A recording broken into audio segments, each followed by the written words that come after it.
Hello everyone, welcome to my channel. I hope everyone is having a wonderful day. Before starting the video, please go ahead and hit the subscribe button and give this video a like up. Young and Restless preview, at long last. Check out the wild lair of Aristotle Dumas. Let's get the big news out of the way first. By week's end, we'll finally meet the mysterious Aristotle Dumas. But first, The Young and the Restless will take viewers on a journey involving trains, a maze, and the issuing of a challenge. Sharon, Nick, Billy, Chelsea, Nikki and Victor all board the Dumas Express as they continue to have their collective strings pulled by the puppet master. As Billy asks if Victor is ready to head into Dumas' lair, his former father-in-law can only smirk. But given that trains and mysterious individuals never go well together in films and novels, Murder on the Orient Express, Victor might want to be on his guard. Meanwhile, Jack, Diane, Kyle, and Audra all encounter Dumas' assistant, Carter, who welcomes them to the beginning of their adventure. Yes, it's a garden maze. Another bad omen if you are a fan of Greek mythology or an avid Stephen King reader. Can this promo get any creepier? Yes, in fact, it can. Because even as Lily is pensively worrying that things may not be what they seem, a mysterious someone, we're betting Dumas himself is watching via a video monitor. What does he have planned for the residents of Genoa City, whom he's lured away from their homes and onto his turf? Read The Young and Restless spoilers to find out whose connection to Dumas is revealed when the host of the party finally shows himself. Nestled just beyond the misty outskirts of Genoa City where the evergreens crowd together like conspirators, there exists a mansion so enigmatic, so absurdly extravagant, that it's been whispered about in salon chairs and high society brunches for years. But now, for the first time ever, fans of The Young and the Restless are about to be invited into the mythic lair of none other than Aristotle Dumas. Who is Aristotle Dumas? You'd be forgiven for asking until, recently, he was merely a name dropped in hushed tones during court cases and cocktail parties. But in the last 6 months, the elusive billionaire-turned-environmentalist has gone from recluse to lightning rod, shaking Genoa City's power balance with his cryptic investments, stormy entanglements, and a backstory straight out of Greek tragedy. Now, in a special Y&R arc set to unfold over the next few weeks, viewers will not only get a glimpse of Dumas's decadent domain, but unravel the dark secrets that have made him both a legend and a curse. The gates open. It begins with a simple invitation.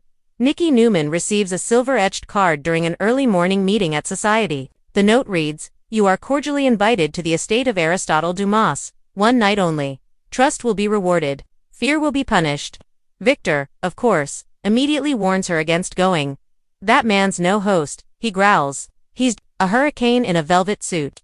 But curiosity wins, as it always does in Genoa City. Nikki, alongside Phyllis Summers, Jack Abbott, Devon Hamilton, and a reluctant Adam Newman, arrives at the gates of the estate only to find them opening on their own, revealing a long obsidian driveway, lined with flaming torches. Inside, a place that can only be described as Versailles meets Gotham. Paintings shift as you walk by. Marble statues weep real water. In the Great Hall, a lion, yes, a real lion, rests beside a fireplace so large it could roast a buffalo. This is Aristotle Dumas's world, and he wants them to see it all. The lair revealed flashback sequences woven into the upcoming episodes reveal how Aristotle came into this surreal wealth. Born the son of infamous conman Basil Dumas and opera singer Seraphine Cole, Aristotle was raised in 11 countries, fluent in 5 languages by age 10, and committed to his first corporate buyout by age 15. But after a scandal in Zurich involving a forged will, a missing painting, and a dead countess, he vanished. Until now, the lair is more than a mansion, it's a fortress of sins past.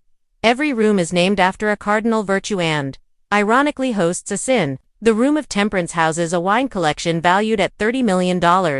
The Room of Prudence is filled with surveillance equipment that spans Genoa City.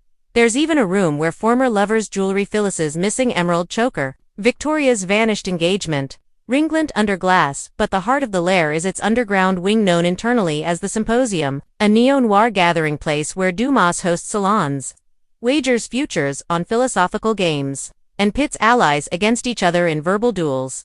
It's here that the plot thickens, truth or consequences, in a scene certain to become iconic. The guests are lured to the symposium by automated whispers echoing through the halls. You have taken, you will give, Aristotle himself finally appears draped in a robe of deep blue silk, barefoot, holding a goblet of 1967 Chateau d'Yquem. He welcomes them. "You've all lied to me in some fashion," he purrs, pacing like a panther. "Tonight, we play a game of revelations. Each guest must enter a memory booth, a sealed chamber, where their darkest secrets are projected as holograms for the others to see." Nikki's booth shows a briefcase of cash being slid under a motel door to silence a reporter. Jax reveals a pact he made with Victor in a Zurich hotel to bring down Tucker McCall. Phyllis is her betrayal of Summer an affair with Summer's ex-husband, Kyle, during a business trip. But Adam Newman's booth doesn't show a secret, it shows a prophecy. A masked woman says, "When the lair falls, so will the crown, and Adam shall rise." The group is shaken. Aristotle smiles. "There is no truth," he says. "Only performance." The trap is sprung as the night spirals into madness. The lair begins to glitch, lights flicker, doors lock. A computer interface called Heraclitus takes over. Turns out, Aristotle programmed his home to test loyalty and deception in real time. The system marks Devon as true, Adam as variable, and Phyllis as betrayer. Sirens blare. Steel plates seal the windows. The guests must choose: stay and unravel Dumas's ultimate goal, or escape and risk losing everything he has on them.